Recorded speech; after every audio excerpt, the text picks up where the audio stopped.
Okay, this is very interesting. What would you do if you had more time? We're always complaining, oh, if only I had more time. Well, Nikki Bush, who's a human potential expert, has given us a formula of how she saved 40 hours in a month. However, there's a big difference between saving that time and actually doing something about it, which is the conversation I want us to go into right now. The concept of time can look very different, and we always say that I wish I had more time because we want to do more actions in the extra time that we have. But the truth is, maybe we could have been doing those actions even with the 24 hours that we have. So let's look at that. The difference between time as a number, the 40 hours that we've now saved, and time as an action, what to do with that 40 hours.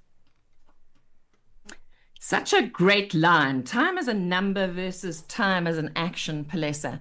So there's something that I think that our viewers and our listeners should do, and that is a time audit. You know how we talk about budgeting our money for the month? Yeah. We should be budgeting our time over the month as well. And so here's an exercise that our listeners can do to work out if the way you're using your time is actually serving you, and are there other areas where you can serve time, like by delegating things to other people, and how you can redistribute and utilize that time. So if you take an A4 piece of paper and you do it landscape, hold it landscape and fold it up, what you can do is create 6 columns.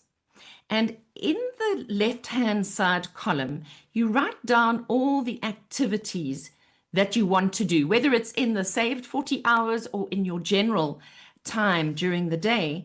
And you write down everything that you do or everything that you would like to add to your list. And then the next column is about time. How many hours are you going to spend doing that activity? This can be anything from social media, checking social media, to being in meetings, to fetching and carrying your children, to writing that book or that proposal, or doing your side hustle. And let's face it, Palesa, I don't know about you, but I hate doing admin. Me That too. is my worst thing, doing my financial recon at the end of the month. I leave it and I leave it and I put it off until I have to do it, which reminds me, I've got to start doing August's one now. So, work out how much time all these tasks are going to take. You can include fun things like, exercise and yoga and cooking, if you like cooking for recreation, reading your book, doing some spiritual meditative practice, whatever it is. Then you can do the next column is, must it be done by you? Yes or no? Then the third column is, could you do it quicker or less often? And like, for example, cooking, you could cook once and do a double batch and freeze. So you really cooking 2 meals at once.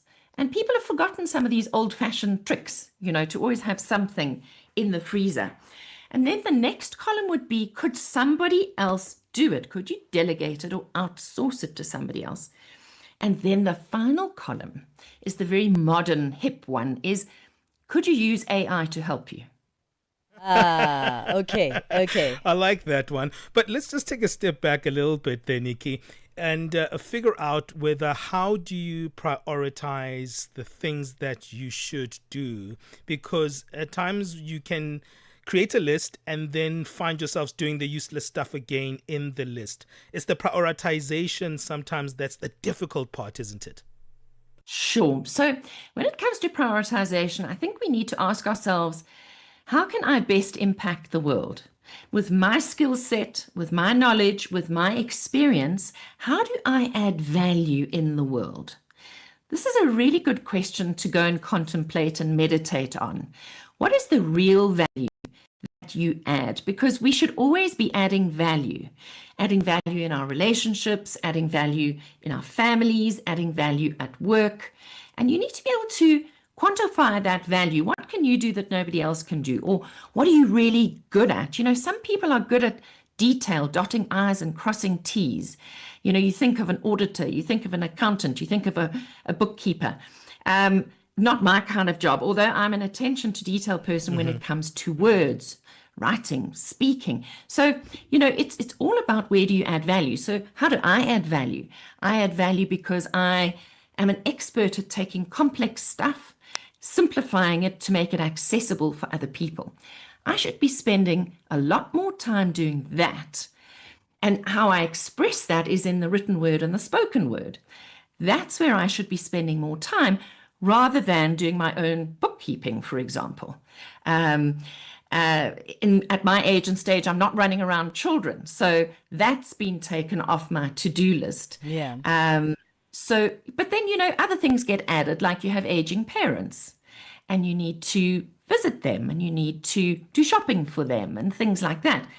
So I do think that what we say yes to, Benjamin, and what we say no to is very important because it's all about negotiation and it's trading up or trading down.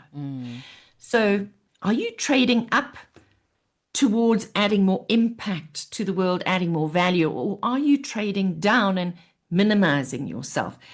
Sometimes we fall into the trap of doing the mundane stuff because it's easy and it makes us feel that sense of busyness makes us feel more in control. And this is the easy stuff.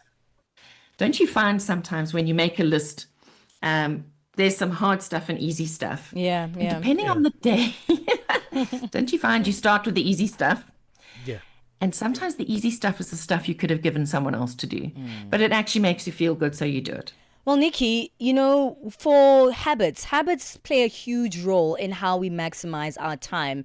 Would you say that someone who already has some of those bad habits and aren't changing them wouldn't be able to do much with an extra 40 hours that they aren't doing with the 24 hours that they already have? Should we start with changing the habits that we have already before even looking into making that extra 40 hours? Because we might just waste that 40 hours either way.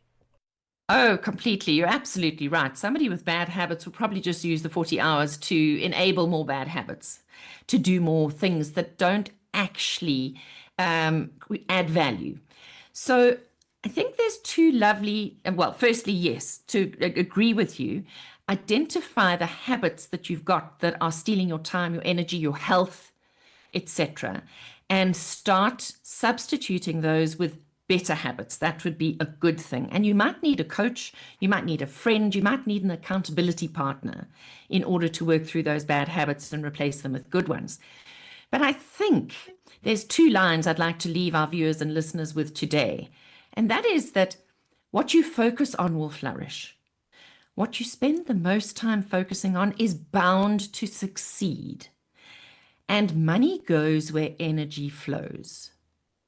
So those times that people should write on a little post-it, stick on your bathroom mirror, stick in your car somewhere. Keep looking at those. Yeah. Because you have to align your priorities at work and at home. Otherwise, you just get sidetracked doing stuff that doesn't add value. Yeah. So money goes where energy flows, and what you focus on will flourish. Choose what you say yes and no to, because it's always a trade-off.